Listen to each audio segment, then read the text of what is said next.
Maaf bentar ya.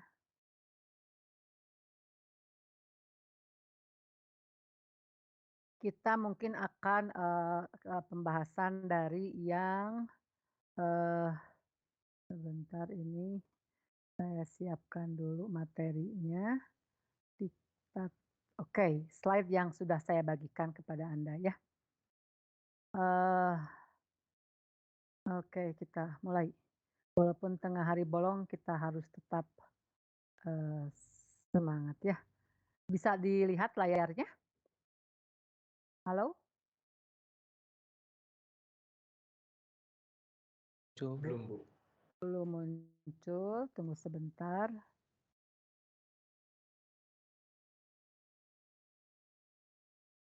Ya,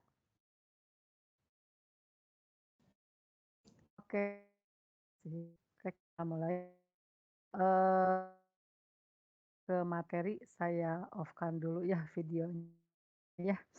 Saya sudah siapkan, Jamboard-nya kalau misalkan nanti Jamboard delay saya kirimkan link untuk Jamboard jadi bisa Anda buka di, lewat link saja ya karena ini, bebannya berat ya, karena bebannya berat. Saya belum coba pakai Zoom, kalau perlu besok pagi kita coba, menggunakan Zoom ya, nanti kita rasakan karena saya belum pernah pakai Zoom, selalu pakai Teams ya. Oke, bismillahirrahmanirrahim. Selamat siang ya, kita mulai elektrostatika atau, topik pembahasannya elektrostatika artinya, listrik yang statis, artinya kita berbicara tentang muatan listrik yang statis, yang diam ya. Kita, akan, bahas tentang hukum Coulomb dan medan listrik ya. Ini sudah kemarin kita bahas muatan listrik itu timbul dari mana. Jadi setiap material, saya pindah ke sini sebentar, ini saya akan, zigzag ke sana kemari ya. Ini PPT Katnel, saya variasikan semuanya antara, slide yang saya bagikan dengan ini PPT Katnel, kemudian dengan catatan tangan saya, biar nanti saling melengkapi begitu ya. Ini, kita lihat ya, sebuah molekul, molekul itu berarti kita sudah kenal di SMA, terdiri dari inti atom dan kulit atom ya. Jadi banyak pemodelan tentang molekul, kemudian ini yang terus, kita gunakan sampai sekarang. Jadi ini adalah inti atom, ini kulit atom, jadi di dalam inti atom itu terdiri dari ada muatan proton dan muatan neutron begitu ya. Kemudian nanti jumlah proton dengan jumlah elektron pada kulit atom itu akan sama ketika muatan tersebut adalah, muatan tersebut netral begitu ya. Jadi di sini ada muatan proton, neutron, dan di kulitnya adalah elektron. Kemarin sudah saya jelaskan bahwa muatan itu terkuantisasi ya, jadi muatan itu kelipatan daripada, muatan elektron ya. Muatan elektron ini negatif dan muatan yang positifnya proton adalah jenis muatan positif penamaannya begitu ya. Adapun masanya ini sudah saya tunjukkan di sini ya. Massa proton, ini massa neutron dan ini massa elektron. Oke, kemudian berikutnya lagi, nah ini yang saya kemarin jelaskan bahwa muatan listrik diberi lambang Ki dari Pak Coulomb ya, Ki, itu adalah kelipatan dari muatan elektron. Elektron negatif, maka dalam setiap, molekul yang stabil, jumlah elektron akan sama dengan jumlah proton pada inti begitu ya. Jadi ini kelipatannya, jadi N berapa berapa N di sini menunjukkan tentang jumlah muatan tersebut terdiri dari berapa jumlah elektron begitu ya. Oke, ini juga, sudah saya sampaikan kemarin ya bahwa di setiap, material ini ada bulu binatang, kemudian ini ada batang ebonit ya, masing ini memiliki muatan, setiap materi memiliki muatan Nah, begitu terjadi ini gosok-gosokkan nih, maka, muatan ini tidak timbul begitu saja, tapi yang terjadi adalah saat digosok-gosokkan adalah perpindahan, muatan dari satu benda ke benda yang lainnya, begitu ya. Nah, dari peristiwa ini kemudian akhirnya kita merumuskan tentang pengertian, eee, pengertian muatan. Jadi muatan itu ada positif dan ada negatif ya. Oke, ini sedikit pendekatannya, eee Nah, gitu ya. Jadi, menentukan jenis muatan, apakah muatan tersebut positif atau negatif, itu dari, eksperimen yang dilakukan di sebelumnya ini ya. Jadi kalau misalkan saya menggosok-gosokkan, benda terhadap, benda lain begitu ya, kemudian nanti benda ini saya tempelkan ke benda lain, dia ditolak berarti muatan yang ada di sini dengan muatan yang ada di yang berikutnya itu adalah sejenis begitu ya. Nah kalau muatan saya tempelkan ke satu, benda lain, dia ditarik berarti antara kedua benda tersebut muatannya, berlawanan. Demikian seterusnya sehingga akhirnya nanti bisa dirinci mana yang bermuatan positif, mana yang bermuatan negatif. Intinya adalah akan seperti ini. Ini kalau mau lebih ini, nah ini, biar bisa keluar pointernya ya. Nah, jadi intinya di sini kalau muatan positif dengan negatif, ini muatan berlawanan jenis akan, akan tarik-menarik, kalau muatan yang sejenis ini akan tolak-menolak. Itu kesimpulan dari hasil eksperimennya, begitu ya. Kemudian, ini saya lewat saja. Ini pengertian konduktor dan insulator sudah saya bahas kemarin ya. Konduktor itu adalah sebuah material di mana di dalamnya terdapat elektron bebas. Elektron bebas inilah yang akan bisa mengalirkan listrik ya. Kemudian insulator adalah di mana di dalamnya elektronnya terikat ya sehingga dia tidak bisa bergerak bebas, akibatnya tidak bisa menghantarkan listrik ya. Oke, saya keluar dulu dari sini. Nah, gitu ya. Saya coba ke sini lagi.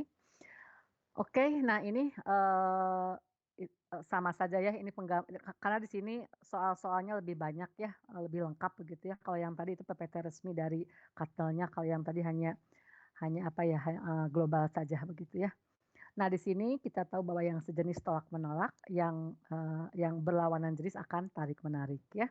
Oke, silahkan ini untuk, percobaan milikan ini untuk menentukan sebetulnya berapa sih muatan elementer terkecil dari sebuah partikel. Akhirnya ketemu adalah sebesar ini, 1,602 kali 10 pangkat minus 19 kolom. Berapapun muatannya merupakan kelipatan bulat dari jumlah dari besarnya muatan elektron ini, begitu ya. Nah ini, kemarin sudah saya bahas ya, tadi juga sudah, ini hanya menggambarkan bentuk, bentuk partikelnya, elektron bebas, maka dia dikatakan sebagai konduktor. Kalau di sini elektronnya terikat, maka dia dikatakan sebagai ini adalah material, insulator ya. Tapi ketika didekatkan dengan, objek lain yang bermuatan positif, maka di dalam insulator akan terjadi seperti ini. Ini muatan negatifnya akan, berkumpul di kutub sebelah kiri karena tertarik oleh muatan positif, sementara muatan positifnya akan di seberangnya begitu ya. Kalau di sini ini kita berikan muatan negatif, maka nanti yang berkumpul di ujung kiri ini akan muatan positif ya, muatan negatifnya akan di sini. Apa manfaat dari insulator seperti ini nanti, akan kita bahas dalam pembahasan, di elektrik ya, pembahasan kapasitor. Kapasitor itu adalah device untuk penyimpan muatan listrik. Nanti ini kita tentang insulator ini kita ulang kembali ya. Jadi di dalam material insulator ini, muatan positif negatif, terikat seperti ini. Jadi di dalam material ini biasanya, dalam material insulator ini muatan ini bergerak, posisinya acak saja begitu, acak ya plus minusnya di mana berserakan begitu. Ketika di sini diberikan, muatan katakanlah positif, maka nanti di sini akan terbentuk berbaris rapi. Muatan negatif di kutub kiri, muatan positif di kutub kanan. Nanti ini kalau kita sudah belajar tentang medan listrik, ini akan timbul di sini medan listrik ya dari kutub, positif keluar menuju kutub negatif. Nanti ini pembahasan dalam medan listrik induksi ya akan kita bahas kembali. Oke, kemudian setelah kita melakukan percobaan dari eksperimen tadi bahwa, di antara 2 buah muatan itu terjadi gaya interaksi begitu ya, ini ada muatan, ada interaksinya. Kalau, ini sejenis maka saling tolak-menolak, ini ke arah sana, ini ke arah sebelah kiri, begitu ya. Nah, akhirnya dirumuskan oleh Pak Coulomb. Pak Coulomb menentukan berapa sih besarnya gaya tersebut. Ternyata hasilnya kalau ingin tahu bagaimana eksperimennya silahkan Anda, baca ya di buku-buku referensi. Nah, kesimpulannya adalah seperti ini. Jadi ini sama persis seperti percobaan, gravitasi, percobaan Pak Newton ya, gaya Newton.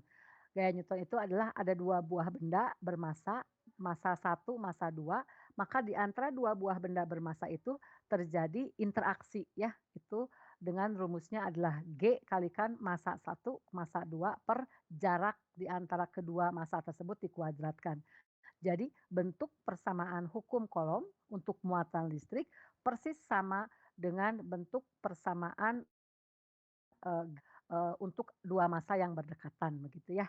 Jadi memang, dari sains yang sudah ditemukan sebetulnya, memiliki, memiliki, simetri ya, kesamaan begitu ya, antar muatan dan antar massa pun ternyata bentuk malnya seperti ini, dengan dihubungkan oleh sebuah konstanta begitu ya.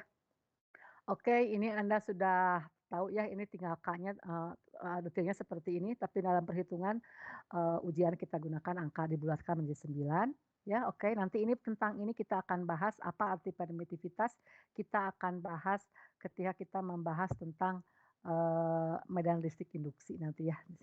Ini akan kita bahas, kita teruskan begitu ya. Oke, di sini apa artinya sifat gaya elektrostatik, merupakan, gaya elektrostatik ini kan antara elektrostatik artinya muatan listrik yang diam ya. Jadi ketika diam pun di antara mereka ada interaksi, ada gaya interaksi. Ini merupakan gaya konservatif ya. Apa arti gaya konservatif? Coba ada yang bisa bantu saya mengingat kembali apa pengertian gaya konservatif? Gaya konservatif, ada yang ingat apa artinya? Gaya konservatif? Coba saya panggil siapa ini? Calvin Timotius Siregar, apa yang dimaksud dengan gaya elektrostatik bersifat konservatif? Ingat kita pada pembahasan usaha energi di semester 1. Calvin Timotius Siregar, namanya bagus ini. Halo? Halo, Calvin? Halo, Calvin?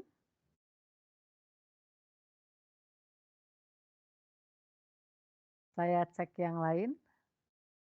Oke, Farel Ardiansah, apa yang dimaksud dengan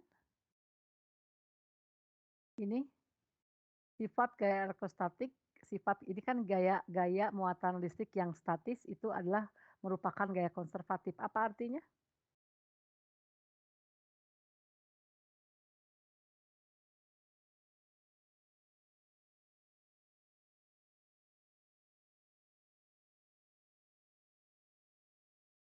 Halo? Ahmad Mirzak Nizar, Iya Bu, apa Ibu, artinya? gaya konservatif itu gaya yang hanya melakukan usaha berdasarkan pada perubahan posisi oleh objek. Gaya yang saat melakukan Gaya yang melakukan perpindahan, usaha ya. berdasarkan kepada perubahan posisi yang dialami objek. Oke, apa nggak kebalik dengan disipatif? Apa yang bergantung pada lintasan dan apa yang tidak bergantung pada lintasan?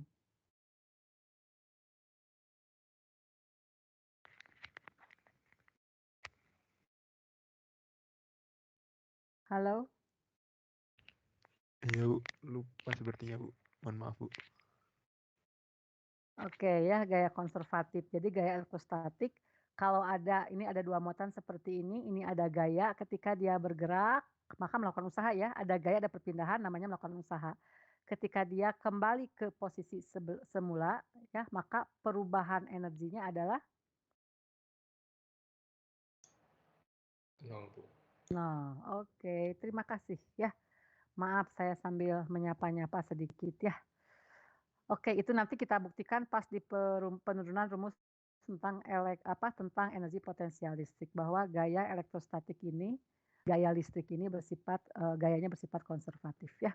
Oke, ini perumusannya hanya ini saja ya. Kemudian kita lihat, bagaimana menghitungnya. Ingat bahwa gaya adalah besaran vektor, ini yang sudah dihitung oleh Pak Kolom itu, ini adalah persamaan menghitung besarnya gaya. Kemudian, vektor itu artinya ada besar dan ada arah. Untuk masalah arah nanti kita lihat bahwa kalau ini muatan positif dan positif, yang dirasakan oleh muatan 1 akan gaya ke arah, kanan, yang dirasakan oleh muatan 2 gaya ke arah kiri, begitu ya. Oke, di sini saya mau berpindah dulu ke catatan saya supaya, eee, apa, eee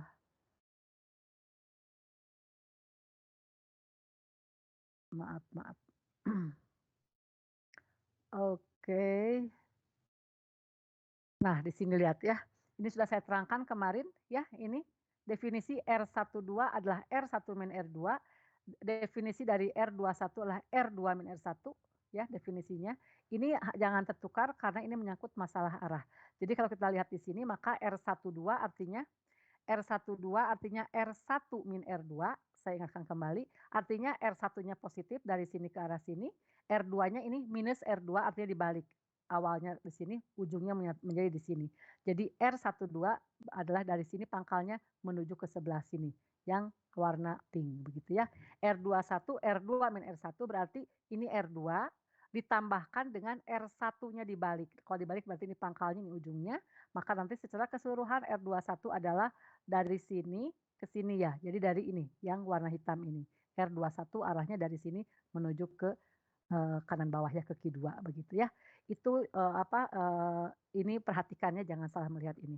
Kemudian definisi gaya, ini nanti kalau saya sempat ini saya ulang kembali ya, saya scan kembali karena ini agak terpangkas ya pinggir dengan pinggir kanannya ini. Tapi kalau yang ngikuti audionya, akan mengerti ini hanya masalah angka-angka di ujung saja ya yang terpangkasnya. Oke, ini gaya adalah besaran vektor, ini berarti besar, ini berarti arahnya. Semoga ini setelah tantangan saya bisa Anda pahami ya, sudah saya beri keterangan sedetil mungkin. Kemudian ini ada pengertian ini besar, ini arah. Maka kalau sebuah vektor ini besar, ini arah, arahnya dinyatakan dalam vektor satuan dengan definisi vektor satuan adalah vektor itu sendiri dibagi dengan panjang dari vektor tersebut begitu ya. Atau panjang vektor tanda panah kasih harga mutlak ini atau tanda polos seperti ini. Atau kalau mau dinyatakan lebih detail R21 R2 min R1 maka panjang vektornya R2 min R1 dikasih tanda harga mutlak begitu ya.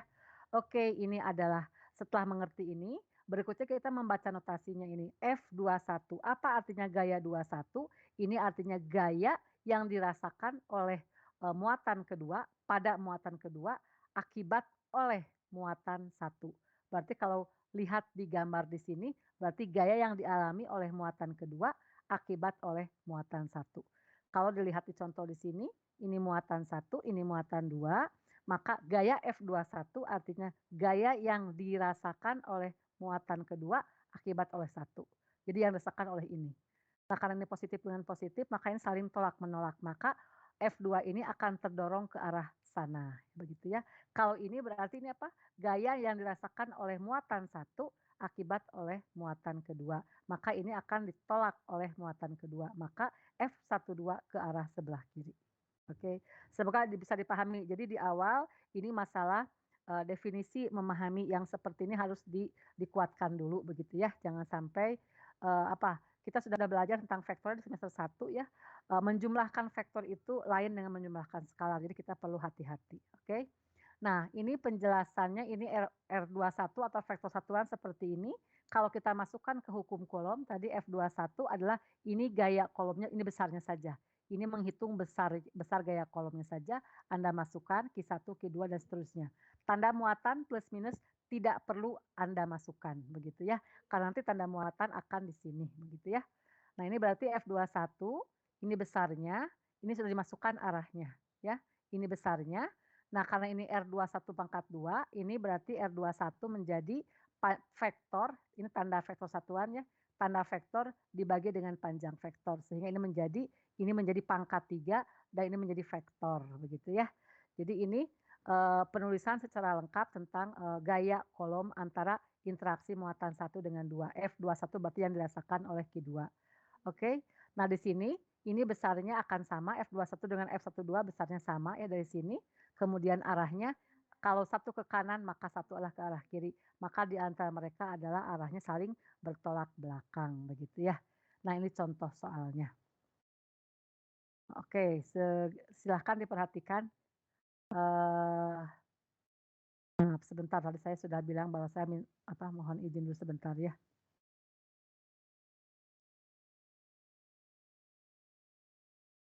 Oke ditunggu sebentar ya, saya, minta waktu sekitar 5 menit, Anda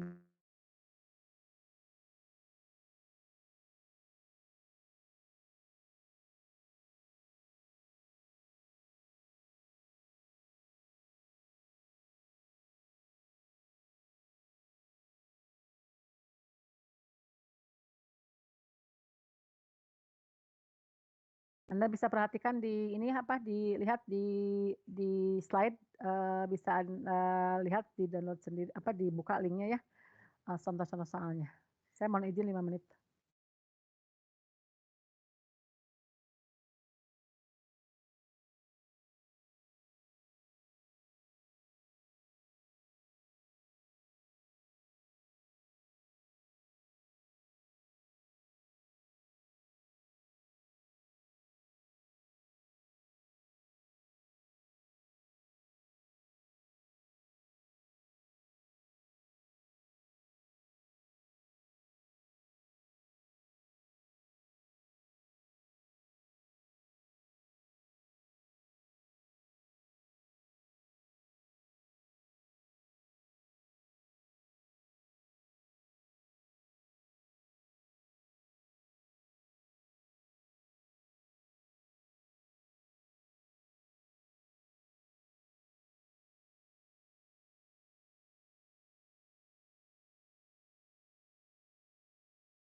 Kita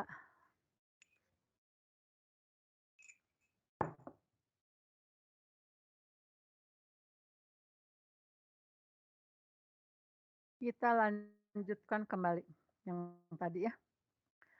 Eee,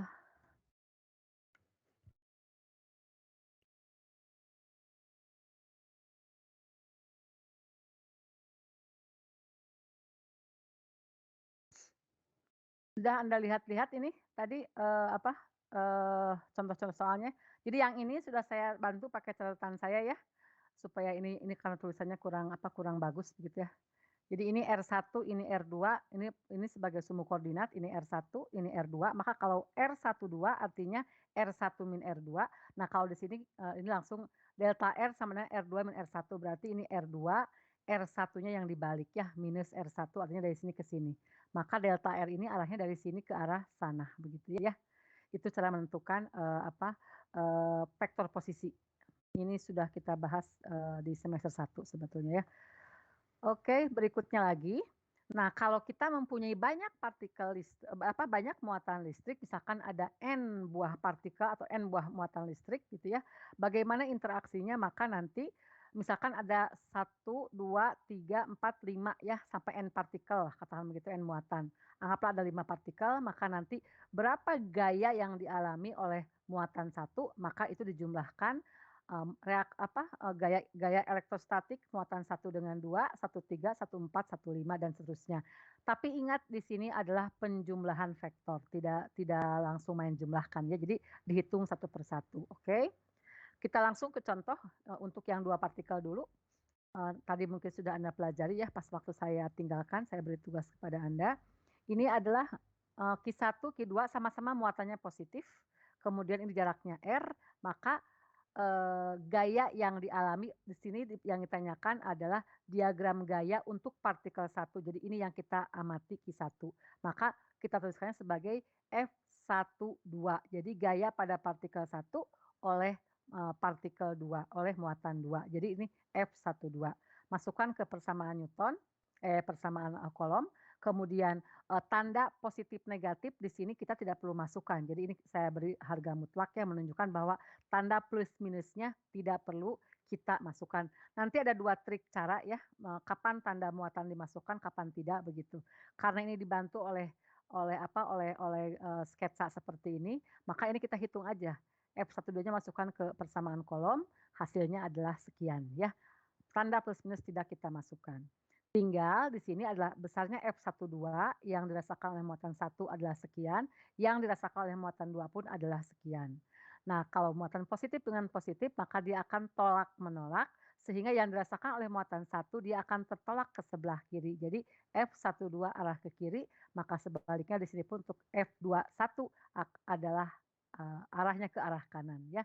Jadi F12 dengan F21 besarnya sama, arahnya berlawanan begitu ya. Menghitung besar, masukkan saja ke hukum kolom dengan tanpa memasukkan tanda, muatan plus atau minusnya begitu ya.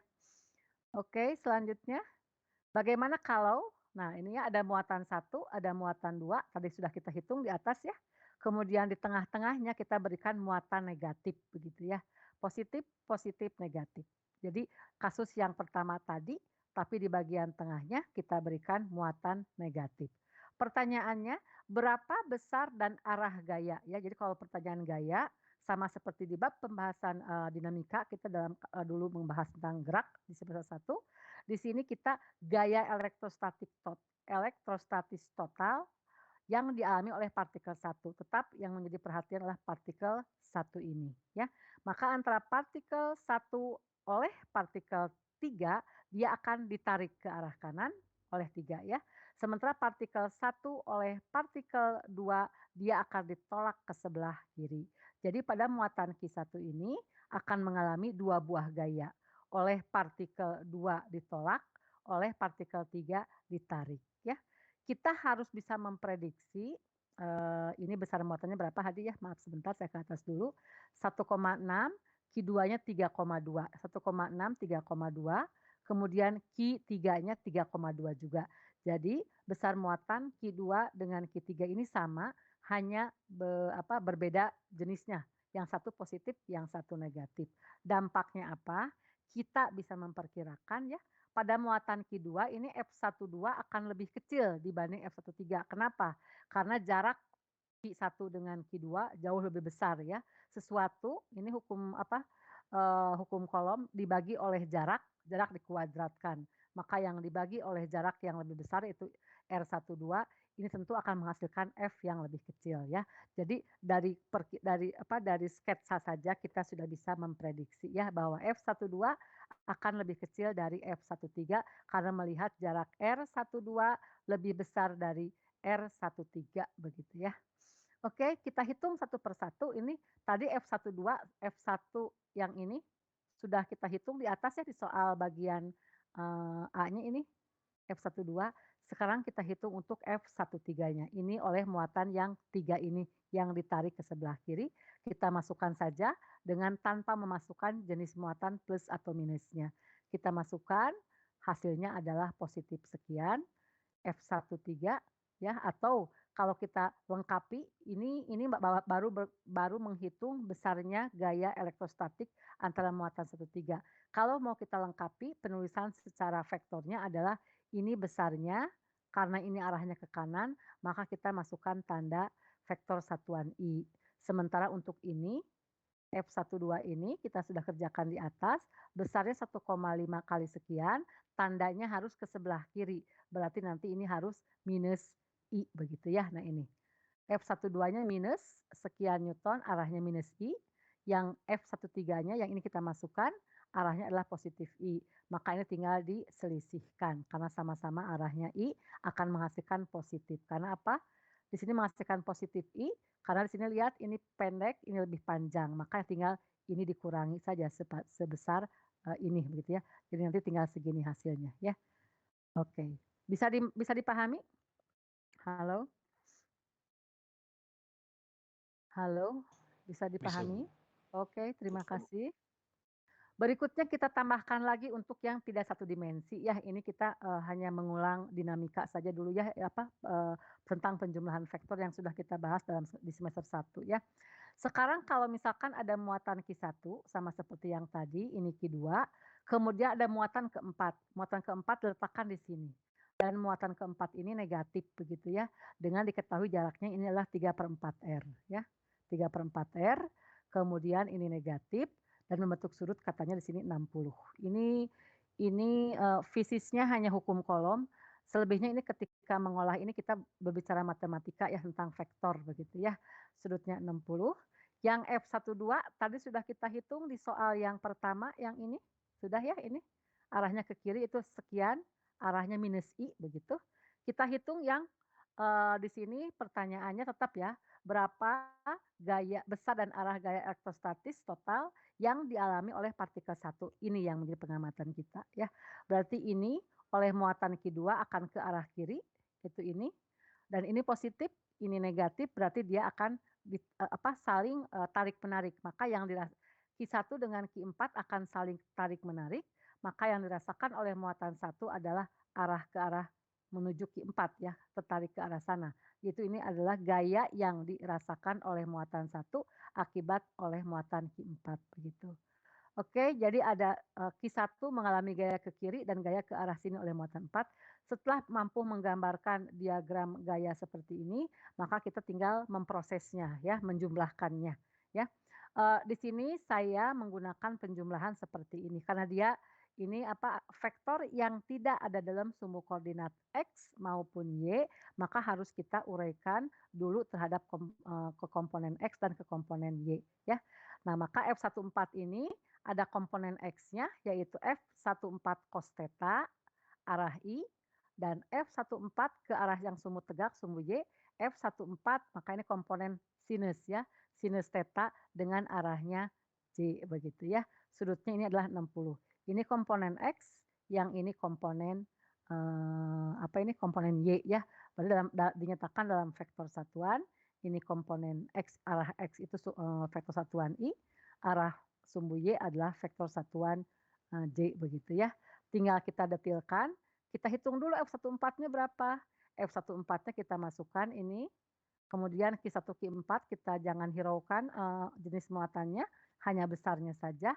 Kemudian ini jaraknya adalah 3/4 dikuadratkan begitu ya. 3/4 kuadrat dikalikan ini R-nya di soal pertama ya di sini 0,02 meter kubik. Anda proses hasilnya adalah ini adalah positif karena kita kan sedang menghitung besar ya. Kalau masalah arah kita lihat dari sketsa saja, dari sketsa, diagram gayanya begitu ya.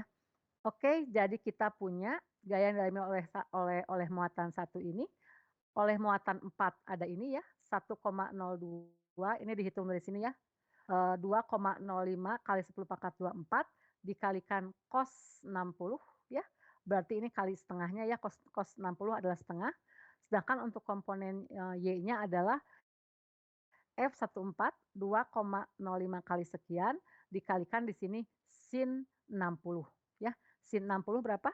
Ini hari maaf setengah akar berapa ini cos 60 setengah, sin 60 adalah setengah akar 3 ya. Jadi ini F14-nya ini dikalikan sin 60. Maka ini menjadi F14 adalah seperti ini rinciannya ya.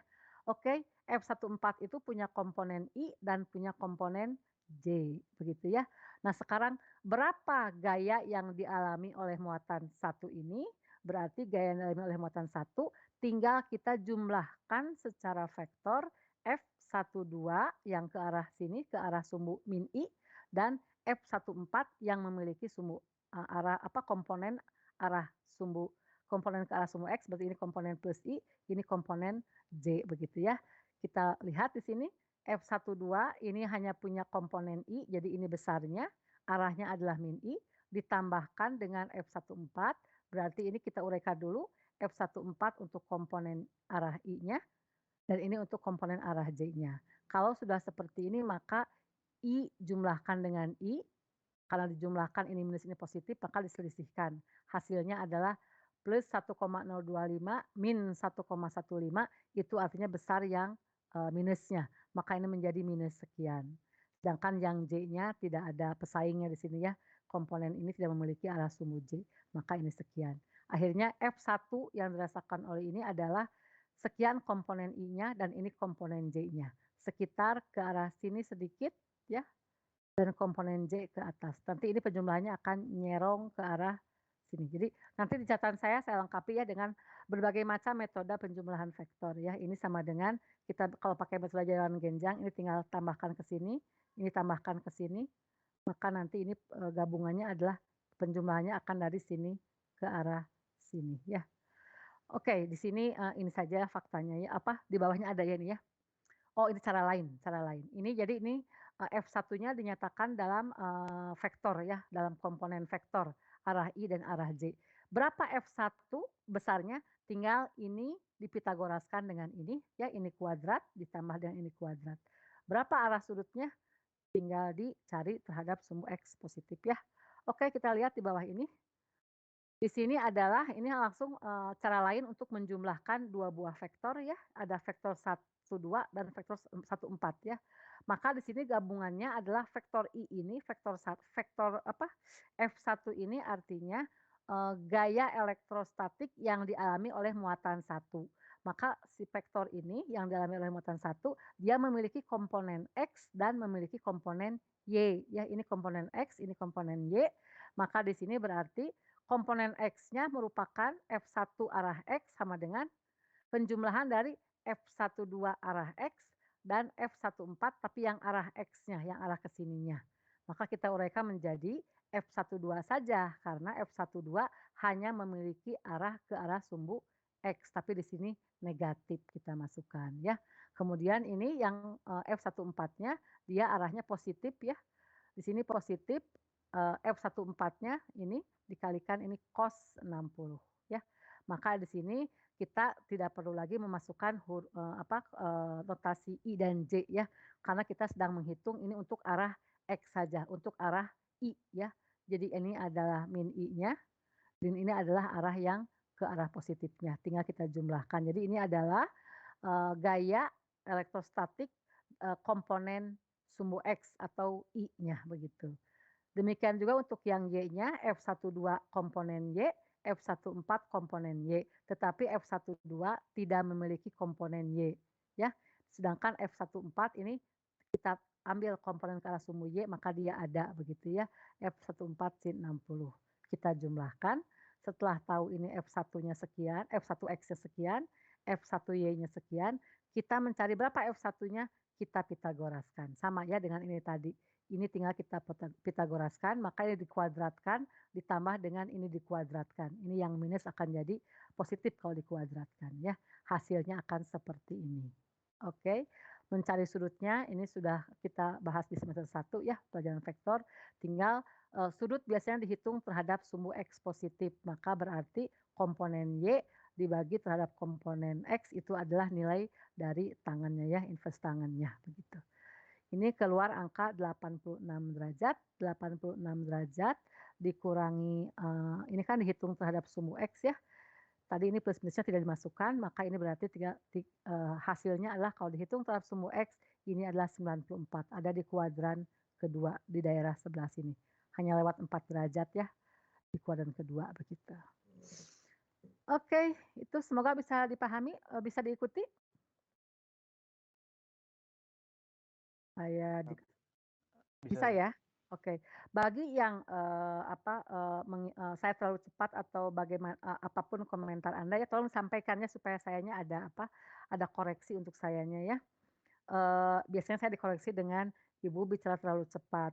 Kemudian, "Bu, antar topik ke topik, ada jeda dulu," begitu ya. Sekarang saya jeda dengan menanyakan kepada Anda, apakah ini matematika seperti ini, vektor seperti ini, cukup mudah Anda pahami begitu ya. Semoga ini termasuk yang, gampang-gampang saja begitu ya. Oke, lanjut berikutnya contoh jenis lain ini. Berapa besar dan arah gaya elektrostatik total pada partikel ketiga? Berarti yang ini partikel ketiga.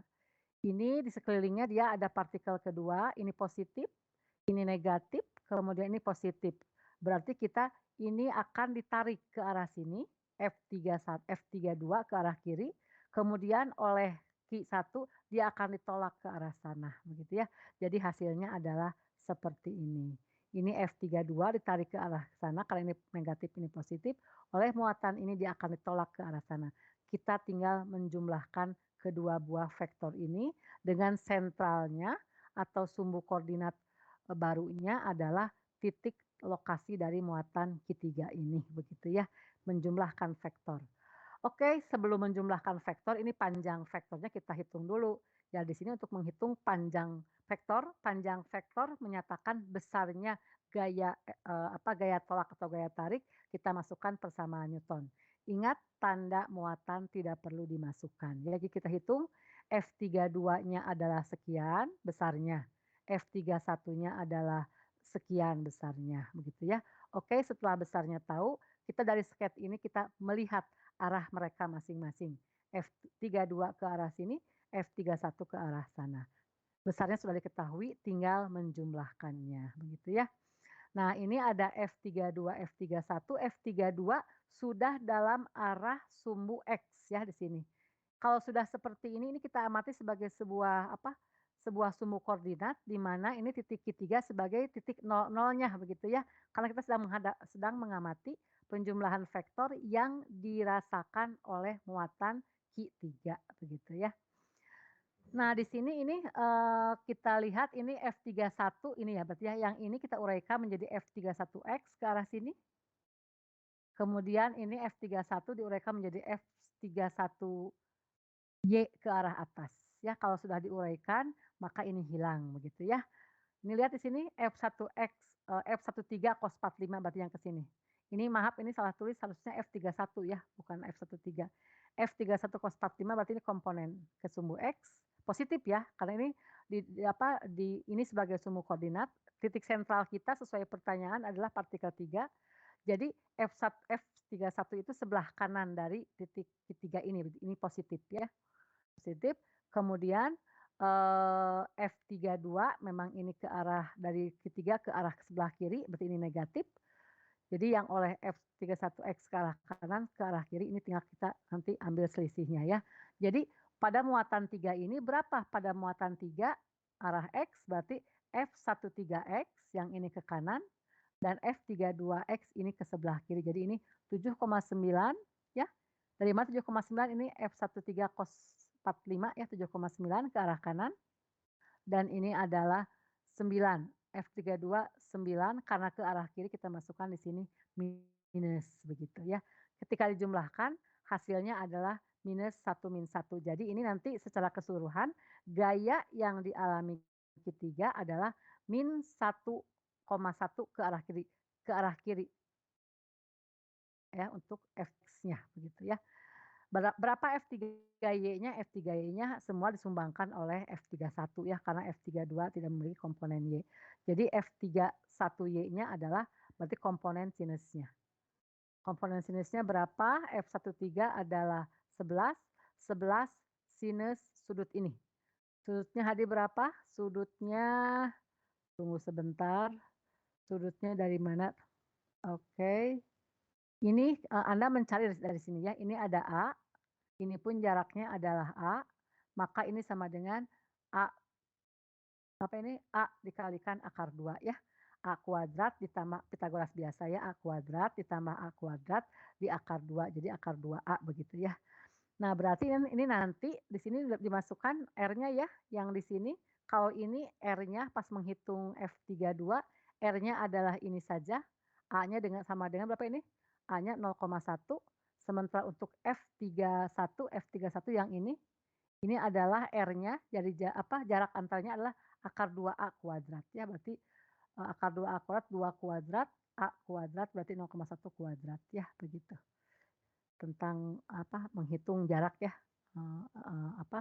ini di soalnya, contoh maaf sebentar, tidak diberitahukan ya. Oke, tidak diberitahukan, jadi kita membaca dari sketsanya saja, dikatakan di sini bahwa jaraknya adalah A dan ini A. Jadi ini sebuah segitiga sama kaki begitu ya. Nanti sama kalau Anda menemukan soal misalkan ini muatan 4 misalkan begitu ya. Berapa gaya yang dialami oleh muatan ini? Berarti muatan ini akan mengalami gaya oleh muatan 1 ke arah mana? Oleh muatan ini dan oleh muatan ini. Tinggal dilihat jenis muatannya masing-masing ya. Nanti setelah itu tinggal dijumlahkan secara vektor begitu ya. Nah, di sini kita sudah tahu bahwa F3X-nya minus 1,1 Newton, F3Y-nya adalah 7,9 Newton. Berarti ini F31 itu ini ya 11 Newton. Sinus. Sinus cari sudutnya. Karena ini A, maka ini berarti ini 90, ini 45, yang ini 45 ya, karena sama kaki ya. Jadi ini langsung masukkan ini sinus 45 begitu ya. Ini sudah di sini sinus cos 45. Oke, jadi akhirnya digabungkan F3-nya adalah sekian. Ini untuk arah I dan sekian untuk arah positif D, sekian Newton ya. Berapa F-nya? Tinggal kita Pitagoraskan. 1 min 1, 1,1 kuadrat ditambah 7,9 kuadrat diakarkan. Untuk tahu panjang vektor F3-nya. Begitu ya. Kemana arahnya? Arah F3 ini Anda tinggal inverse tangan komponen Y 7,9 dibagi dengan 1,1. Jadi ini akan ke arah di kuadran kedua, nyerongnya ke sini. Ya. Kalau pakai, maaf sebentar, semoga saya tidak ada delay ya. Ini trik-trik menjumlahkan vektor kalau yang masih cuma sedikit. Maaf sebentar. Saya begitu. Jadi di sini ada partikelnya. Ada partikelnya ini misalkan ke arah sini. Ini misalkan ke arah sini begitu. Nah, ini bisa saja Anda ingat di SMA mungkin ya. Ini adalah kita bikin Pitagorasnya seperti ini. Ini segi seperti ini. Maka kita akan prediksi bahwa arah gaya akan ke arah sini. Nah, ini delay. Oke, sebentar ya. Kalau nanda ada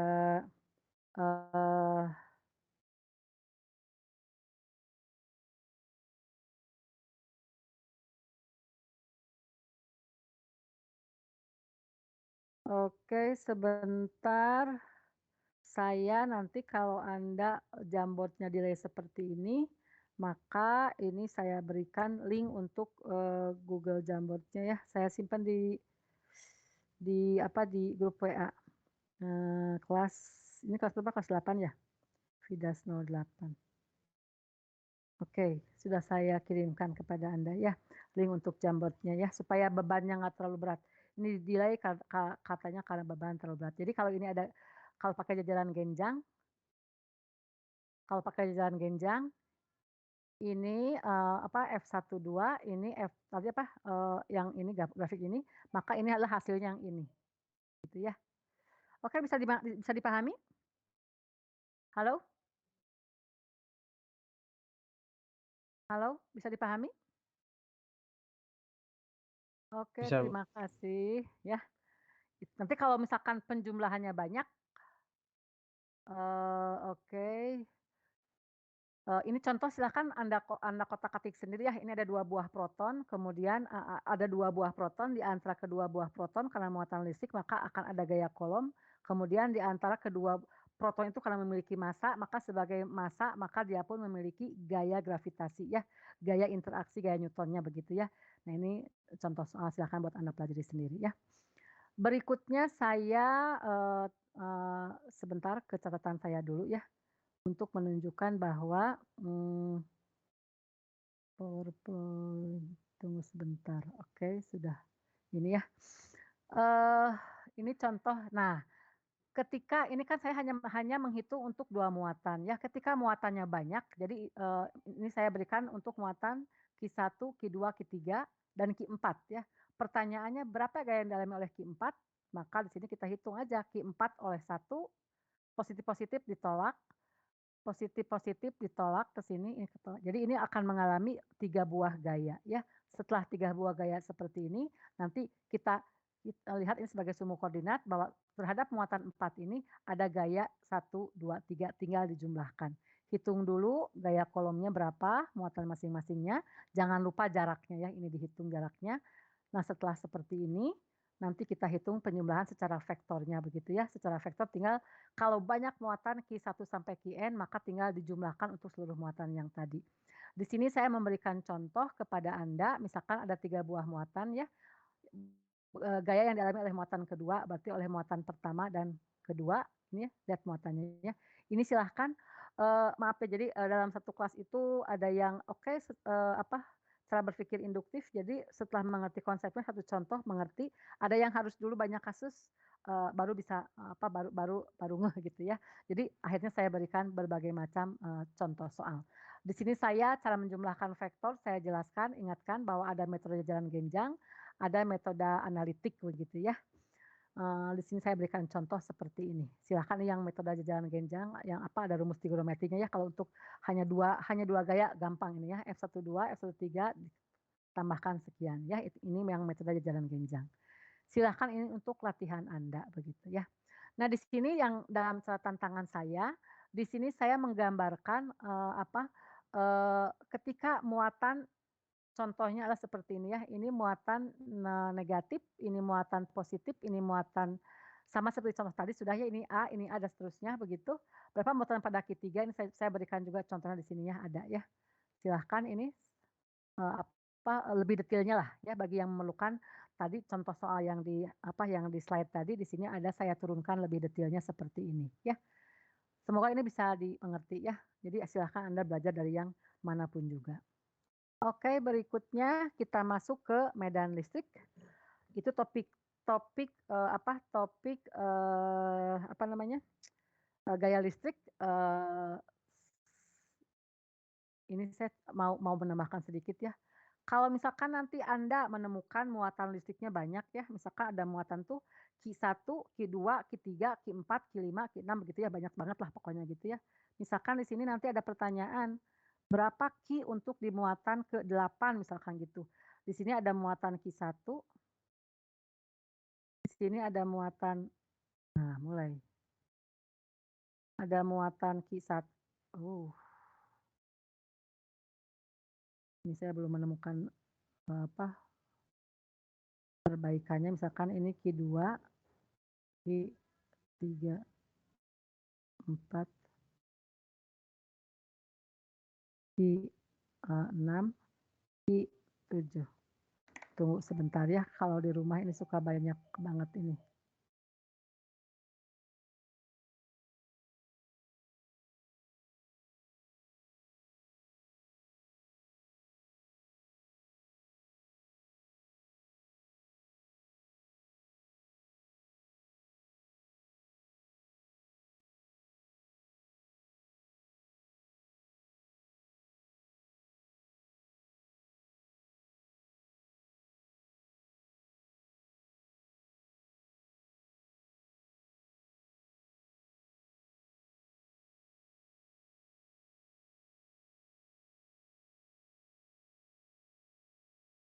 Oke, kita mulai kembali. Ini saya mau menyampaikan kalau misalkan ini ada muatan misalkan 8 seperti ini ya, masing-masing ada muatannya.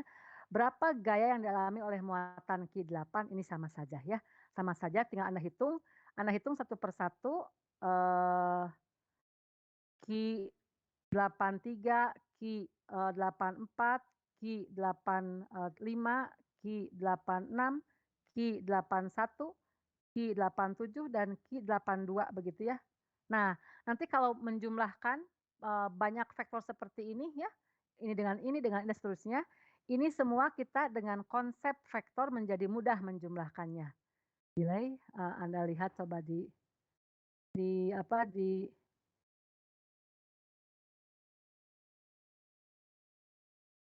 oke, saya lihat di handphone saya langsung keluar ya.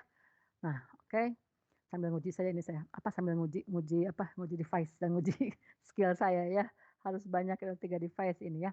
Nah, kalau seperti ini, jadi kita nanti dengan konsep vektor, kita akan mudah, menjumlahkannya.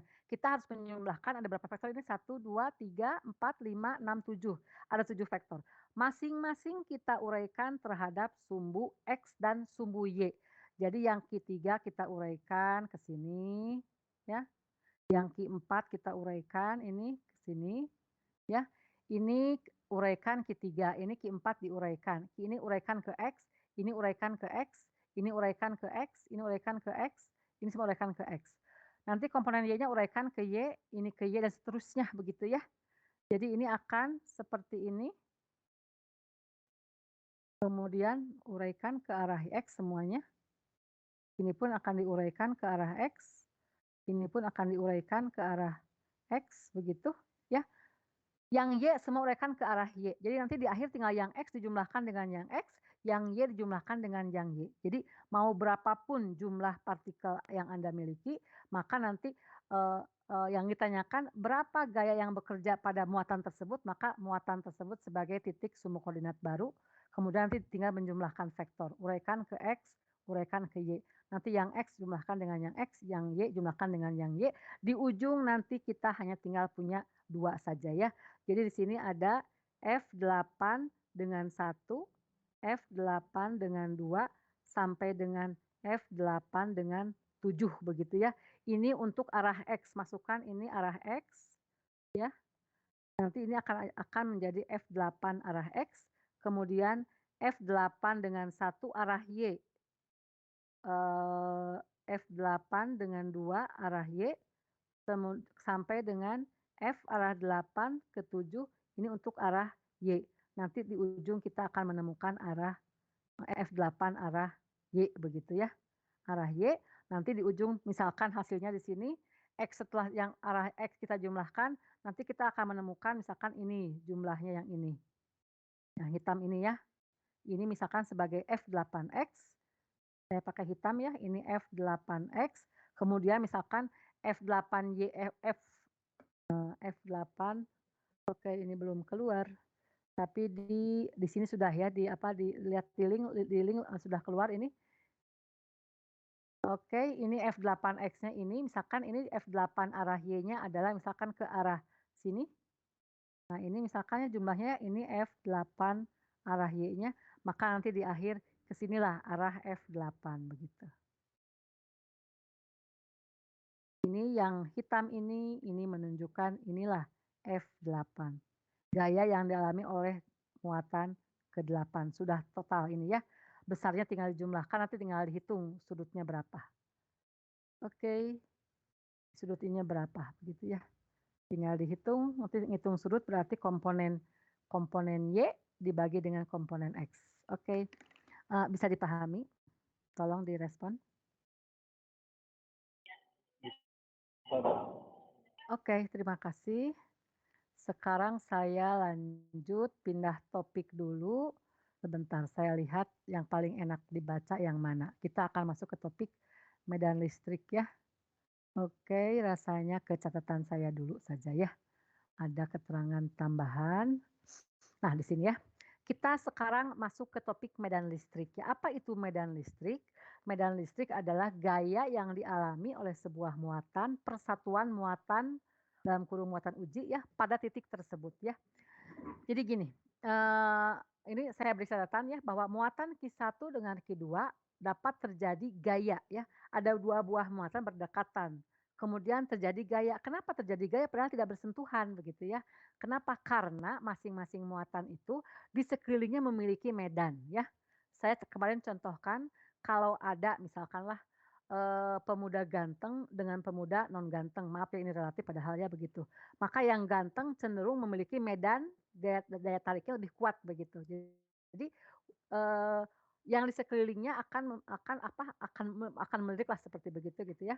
Jadi ini di sekeliling muatan ini ada medannya, di sekeliling muatan ini ada medannya juga sehingga walaupun tidak bersentuhan akan terjadi gaya interaksi ya, karena di sekeliling muatan tersebut terdapat medan begitu ya. Terdapat, adanya medan gaya.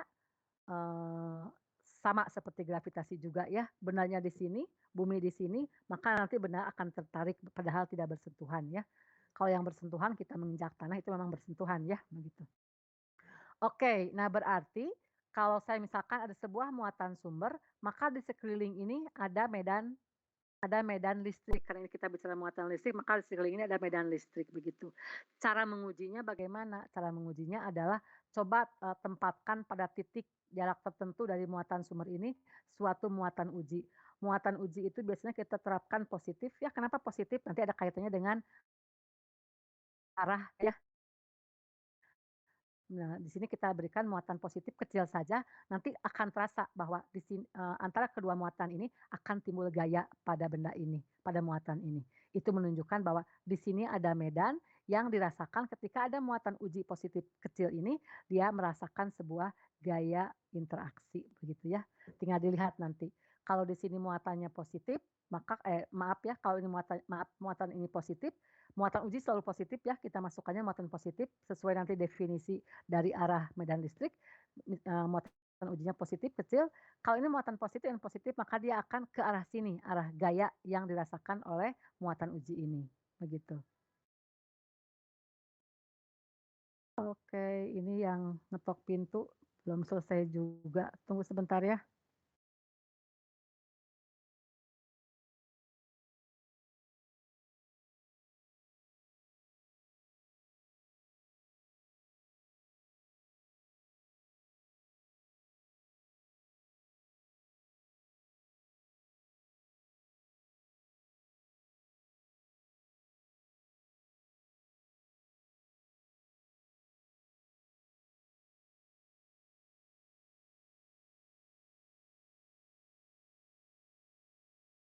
Mohon maaf ya, aduh kalau yang gedor-gedor pintu.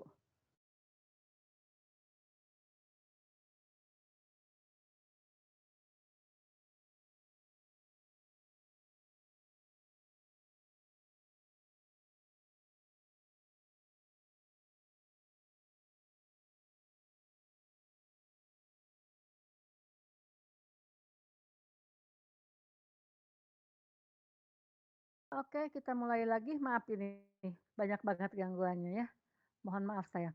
Tadi saya, ngambil catatan saya di sini.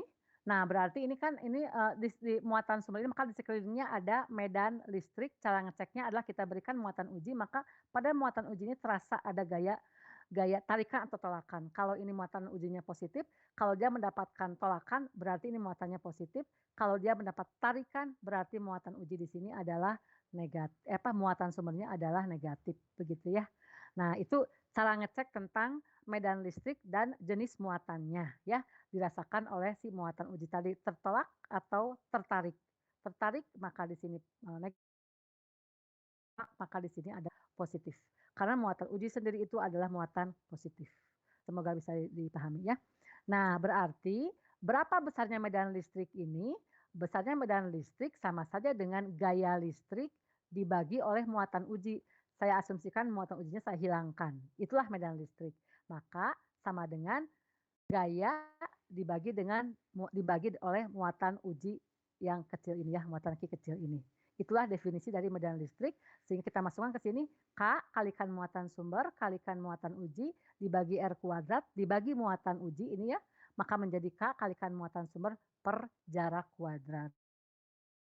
Itulah dari besaran listrik, bisa Anda nyatakan dengan K kali muatan sumber per R kuadrat, atau bisa nyatakan dalam E sama dengan gaya dibagi muatan uji, begitu. Ini definisinya. Paham ya? Semoga bisa dipahami ya.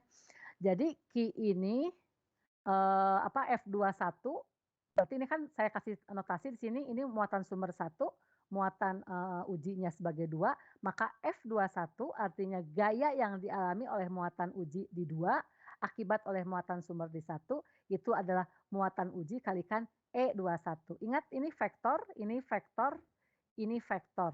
Sementara muatan adalah skalar ya. Maka arah F21 akan sama dengan arah E21. Sehingga notasi di sini F21 maka di sini pun harus E21, jangan tertukar, begitu ya. Bisa dipahami?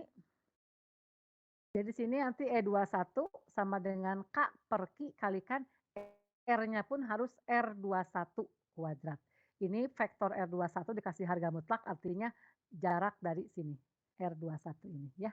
Kuadratkan, kalikan vektor satuan. Vektor satuan kenapa begini? Karena medan listrik adalah besaran vektor, ini besarnya dan yang ini adalah arahnya, begitu ya. Saya tuliskan lebih lengkap lagi karena vektor satuan itu adalah sisi depan adalah vektor R21 dibagi panjang vektor R21, maka yang ditulis lengkap menjadi seperti ini.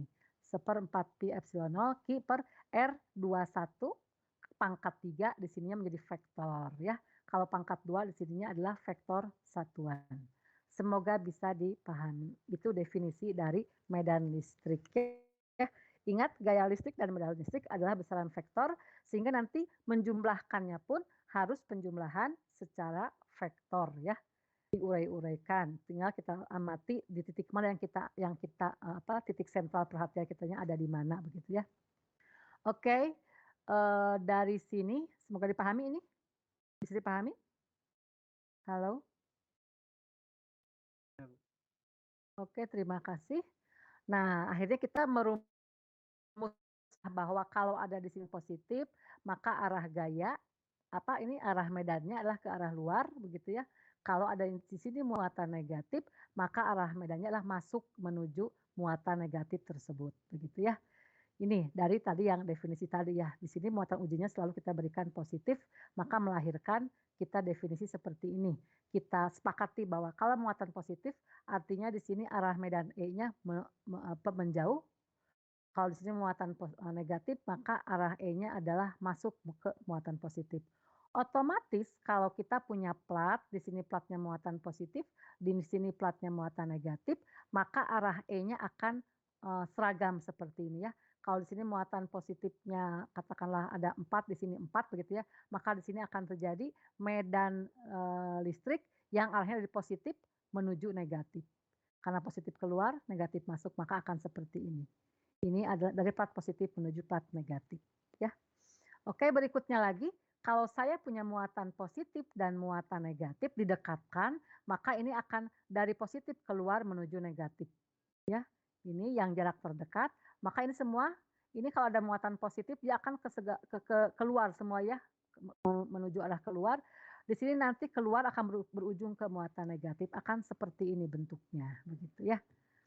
Berikutnya lagi, kalau di sini ada muatan positif, maka di sini, ini titik nggak ada muatannya ya, anggap titik P begitu. Kalau ini muatan positif, maka di sini E-nya akan arah ke arah sana, menjauh ya. Tadi kita sudah sepakati ya, jadi muatan positif dia akan menjauh keluar E-nya. Nah, kalau di sini ada muatan positif, maka gayanya akan ke arah sana juga ya.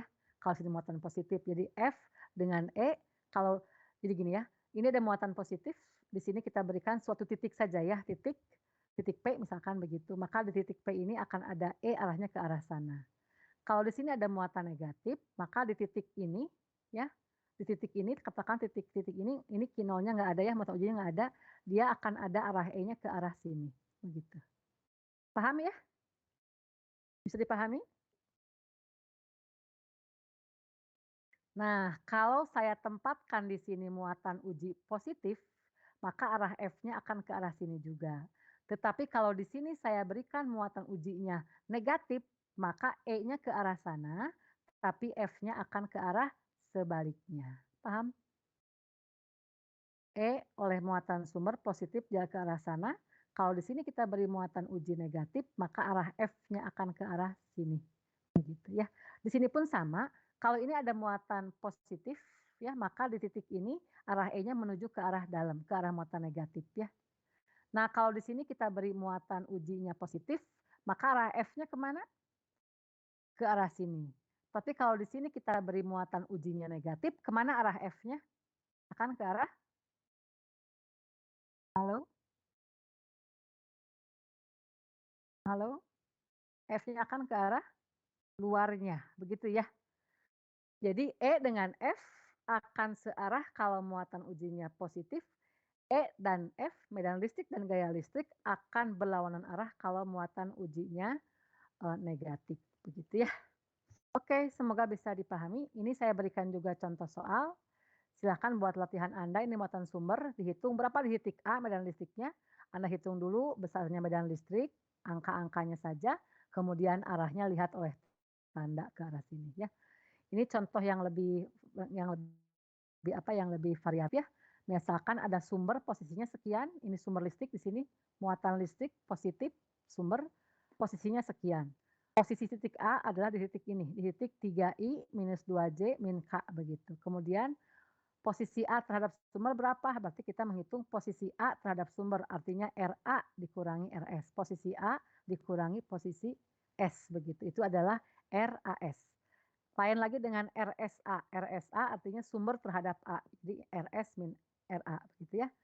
Nah, kalau RAS artinya RA min RS, maka di sini RA 3I min 2J min K dikurangi oleh ini ya. Silahkan ini hasilnya adalah sekian. Jadi RA dikurangi RS. Hasilnya sekian. Ya, RAS ini artinya posisi A terhadap sumber. Posisi A terhadap sumber. RAS-nya berarti panjangnya berapa? Di Pitagoras kan adalah sekian. Berapa EAS? EAS artinya apa?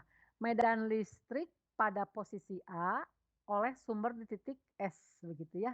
Kita masukkan ini K-nya, ini muatan sumbernya, ini jaraknya. Kemudian karena ini vektor, maka ada vektor satuannya. Berarti vektor satuannya adalah vektor itu sendiri dibagi oleh panjang vektornya. Anda masukkan, hasilnya seperti ini. Maaf bentar.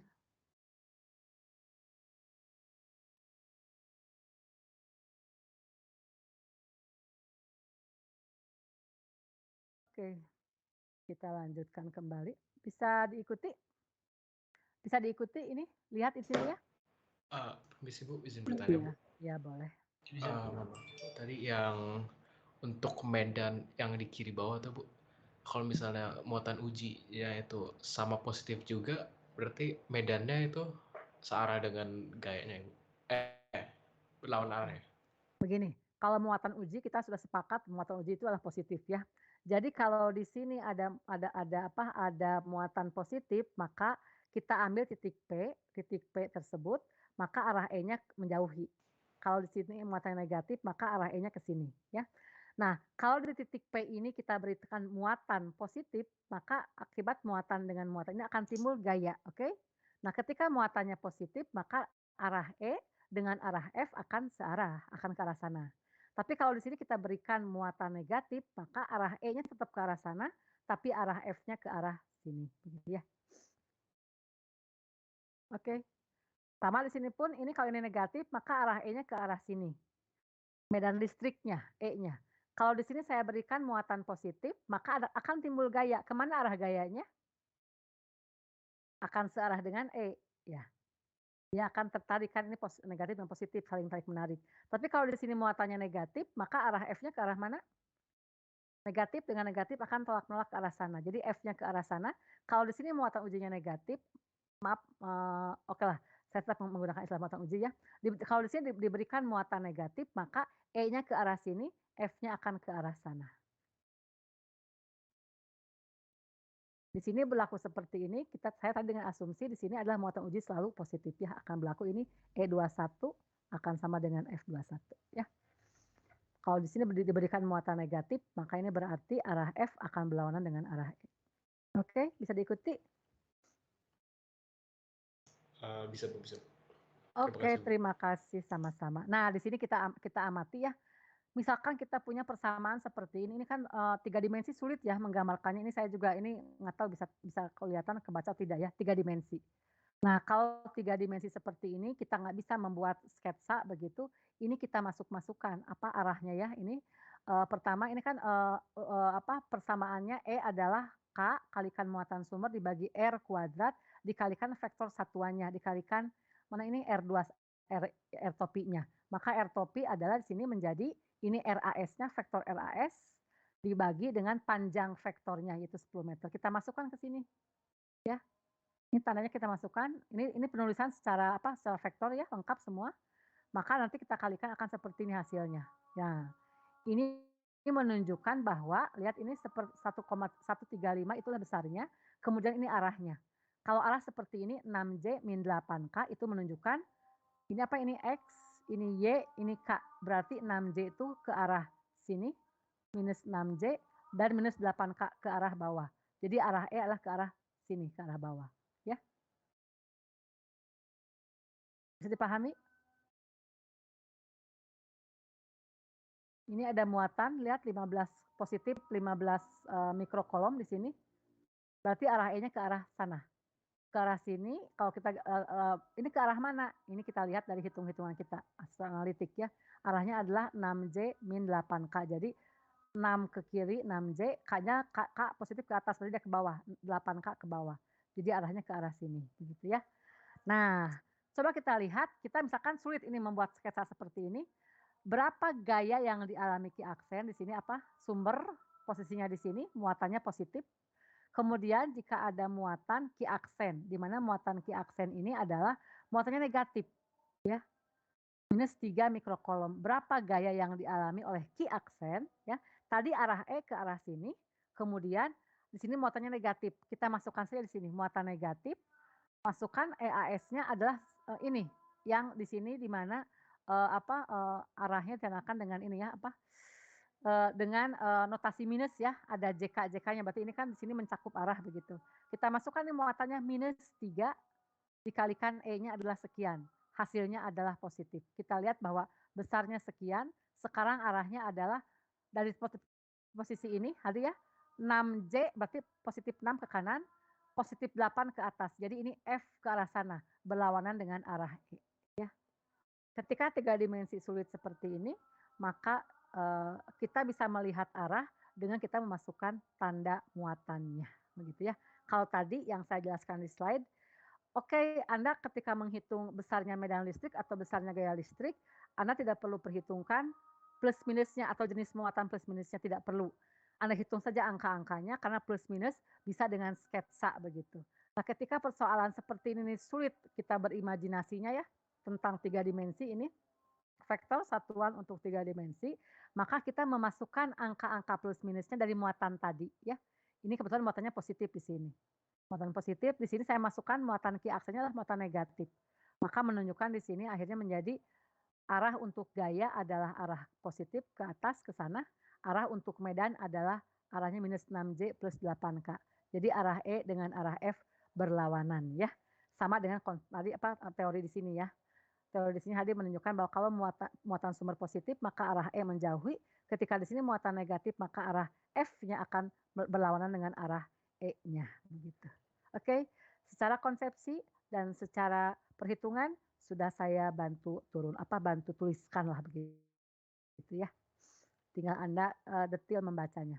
Ini catatan tangan saya ini walaupun mungkin ini saya nge-send agak kurang tertib begitu ya. Beberapa sudah dari sekarang semester ketiga dari semester 2 tahun lalu dengan semester 1 kemarin, saya selalu share ke mahasiswa dan menurut mahasiswa catatan tangan saya ini sangat membantu katanya. Itu mahasiswa stay, FTI juga ya, stay itu stay sama dengan FTND lah kalau di kelas 2B ya, itu levelnya agak di atas bagi mereka pun saya suka tanya, "Apa memang sangat membantu?" Catatan saya, "Sangat membantu sekali Bu," begitu. Oke, semoga ini bermanfaat ya. Saya membantu menjelaskan dari sini, jadi Google Jamboard-nya hanya saya bantu kalau saya perlu yang oret-oret saja, begitu ya. Semoga bisa dipahami. Nah, ini saya sudah membahas tentang medan listrik dan cara menghitungnya. Kita akan kembali ke sini, ke slide ini. Nanti terakhir kita lihat yang slide versi Cartmel-nya, begitu ya. Slide Cartmel itu simple banget ya. Nah, di sini sama ya, kalau kita tadi sudah mengerti, ini ada kita membahas tentang medan listrik. Kelemahan dari slide ini adalah komplain dari mahasiswa semester lalu adalah, karena ini hanya hitam begini ya, kalau merah bisa keluar pointer, ini lebih enak begitu. Itu saya lihat di kuesionernya, koreksinya adalah itu. Jadi saya perbaiki dengan catatan saya di PPT-kan, kemudian bisa keluar pointernya begitu ya. Ini sama, jadi kalau misalkan ini ada objek bermuatan, ini positif ya, maka kalau di sini ada muatan positif, positif dan positif akan saling tolak-menolak. Pada muatan uji ini, dia akan mengalami arah ke arah sana tertolak ya, sesuai dengan arah ini ya, tadi sudah. Nah, kalau muatannya dihilangkan, tadi ingat ya definisi medan listrik caranya adalah ada objek bermuatan, kita beri dulu muatan uji. Untuk menghitung E-nya adalah kita hilangkan muatan ujinya, sehingga keluar rumus seperti ini. Gaya dibagi dengan muatan uji, begitu ya.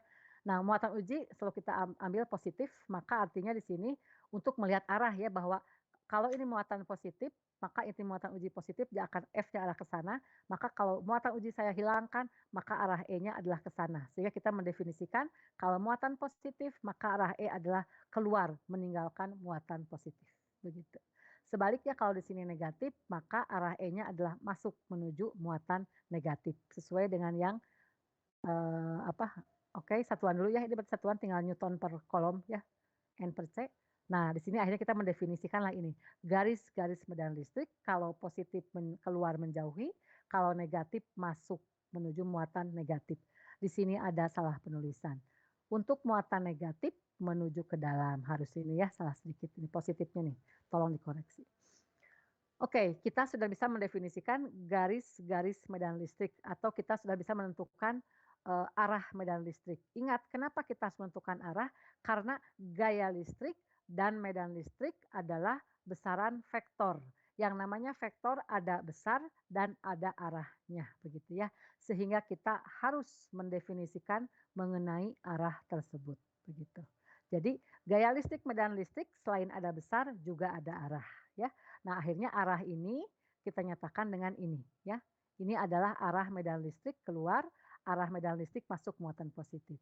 Sebaliknya, bagaimana dalam garis-garis medan listrik ini untuk mengetahui besarnya medan listrik. Nah, besarnya medan listrik dinyatakan dengan banyaknya garis-garis medan listrik ya.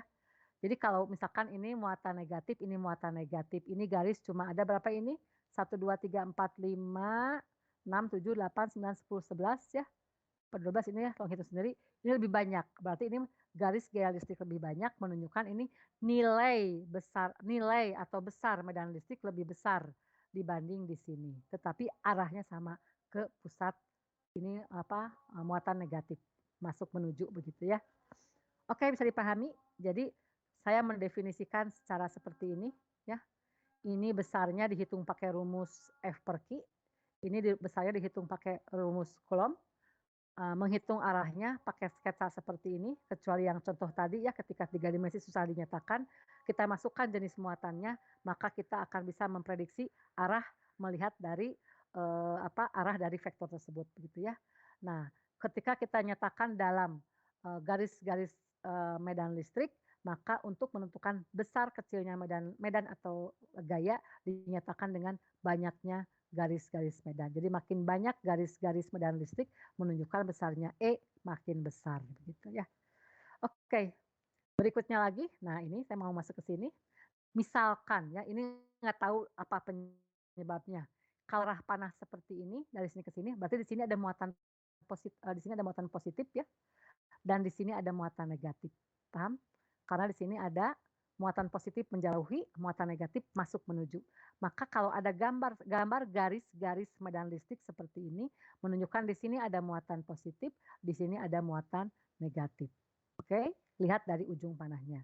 Kedua, kalau di sini lebih rapat garis-garis medan listriknya, di sini agak renggang, di sini lebih renggang, maka itu menunjukkan di daerah sini medan listriknya lebih besar dibanding di sini lebih besar dibanding yang di sebelah kanan plat B ini. Paham? Jadi medan listrik sebagai vektor harus ada besar dan arah. Besar dinyatakan dengan kerapatan medan listrik, sementara untuk arah dinyatakan oleh ujung panah ini. Belum selesai saya ya. Ini menunjukkan ini dari positif, di sini ada sesuatu muatan negatif, sehingga arahnya seperti ini, begitu ya. Oke, ini masih muda masih, hampir lurus lah begitu. Nah, untuk lebih detailnya lagi seperti ini. Ini ada muatan positif, ini ada muatan negatif, berarti muatan dari positif garis medan listriknya dari muatan positif ke muatan negatif, ya, makin jauh makin lengkung. Nah, ketika lengkung seperti ini, kemana arah medan listriknya ketika dia tidak lurus seperti ini?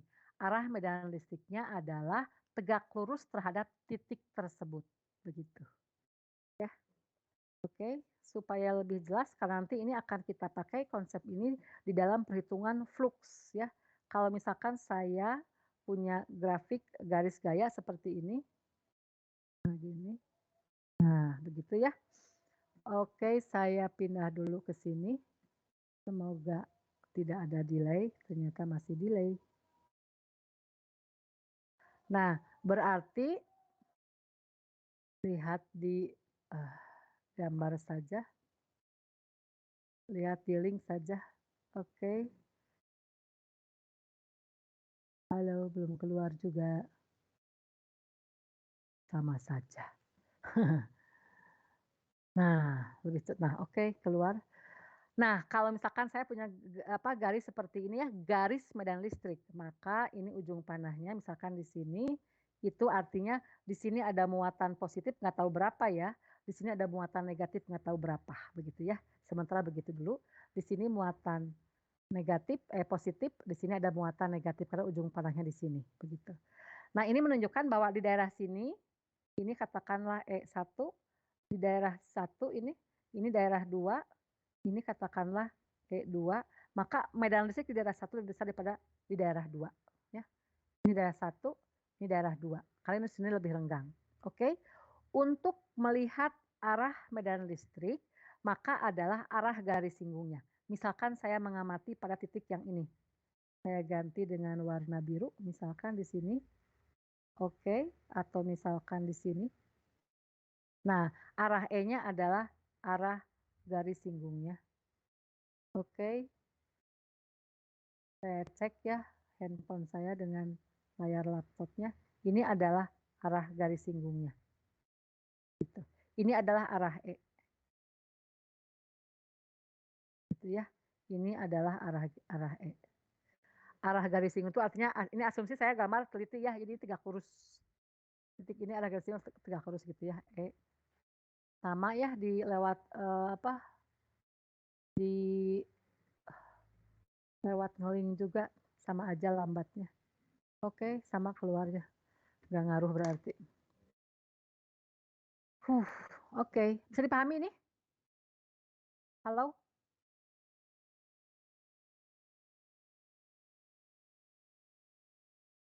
Oke, tadi yang ini ya. Oke. Ya, jadi ini adalah kalau di sini berarti ini arah garis singgungnya ke arah sini, begitu ya. Saya bisa lihat di layar ini ya. Oke. Jadi medan listrik di bidang A lebih besar dari medan listrik di bidang B. Dilihat dari kerapatannya. Oke, 2 menit lagi. Pola medan listrik dipol itu artinya kutub yang yang kutub positif negatif disebutnya dipol ya. Nah, berikutnya 338 lagi ya. Ini kita menghitung medan listrik oleh muatan titik. Jadi ada muatan positif di sini titik P dia ada muatan Q0, maka ini hitung gayanya, maka medan listrik yang dibagi Q0 ini, begitu ya sudah ya. Ini rumusnya. Untuk yang banyak sama seperti tadi, seperti gaya listrik, maka misalkan di sini ada muatan. Di titik ini berapa medan listriknya, tinggal dijumlahkan saja oleh semuanya, begitu ya.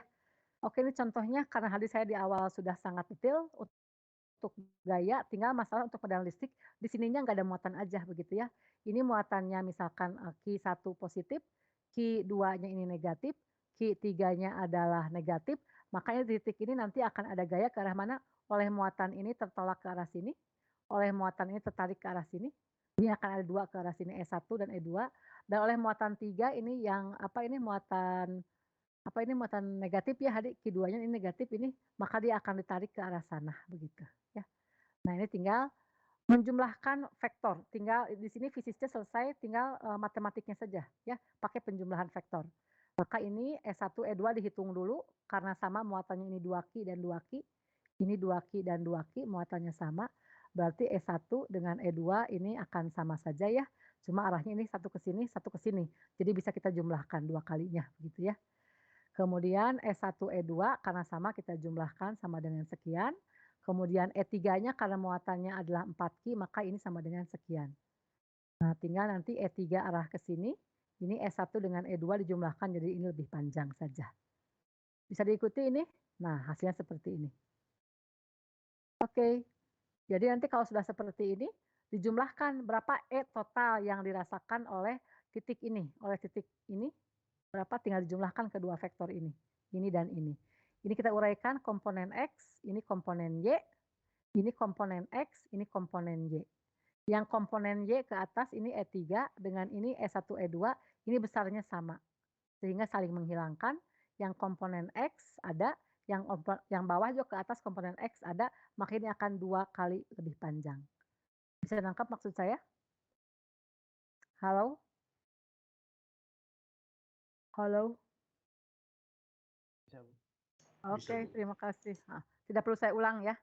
Jadi nanti ini menghilangkan, ini komponen Y menghilangkan jadi 0, komponen X ada, maka jadi 2 kalinya. Semuanya adalah arah ke sumbu X hasilnya ya, solusinya. Oke, jam 3:41, ini hari kedua, kemarin kita perkenalan, sekarang adalah pemanasan. Apakah seperti ini cukup bisa dipahami oleh Anda? Yang duduk di barisan belakang juga tolong berkomentar, maksudnya belakang Maya lah begitu ya. Artinya saya kan kalau yang bersuara itu adalah orang-orang yang cepat menangkap, mungkin ada sebagian dari Anda yang mungkin agak kurang fokus sehingga, oh buat saya itu terlalu cepat Bu, tiap orang kan punya style beda-beda. Kalau pola seperti ini cukup, maka akan saya lanjutkan seperti ini ya. Ada slide ini, ada PPT catatan saya ya, ini yang bisa keluar pointernya dan ada ini PPT Katnal yang resminya. Yang resminya ini juga bisa ya, tunggu sebentar. Tapi di sini terlalu tunggu. Kenapa saya kehilangan arah ini?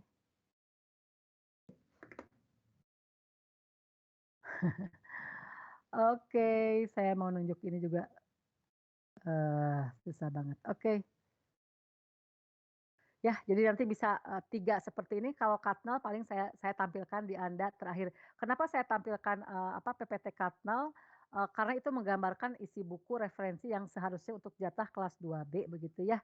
Cuma di sini ya kalau Anda mau nonton baca PPT-nya kan ini agak sulit begitu ya.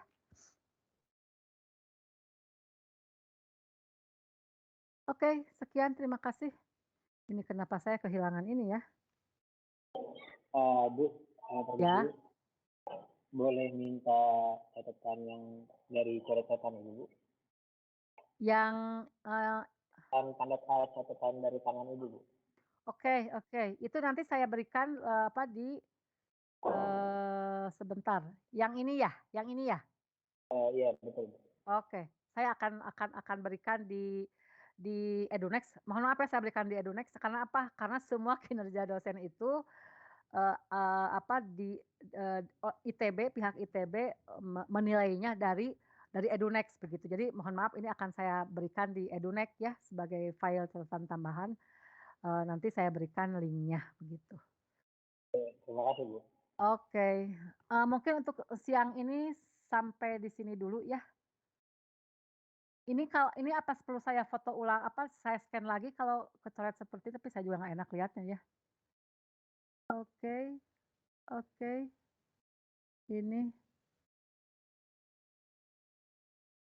Ini nanti kita bahas, ini memang lebih detail ya dibanding yang Katnal, jauh banget ini sama Katnal.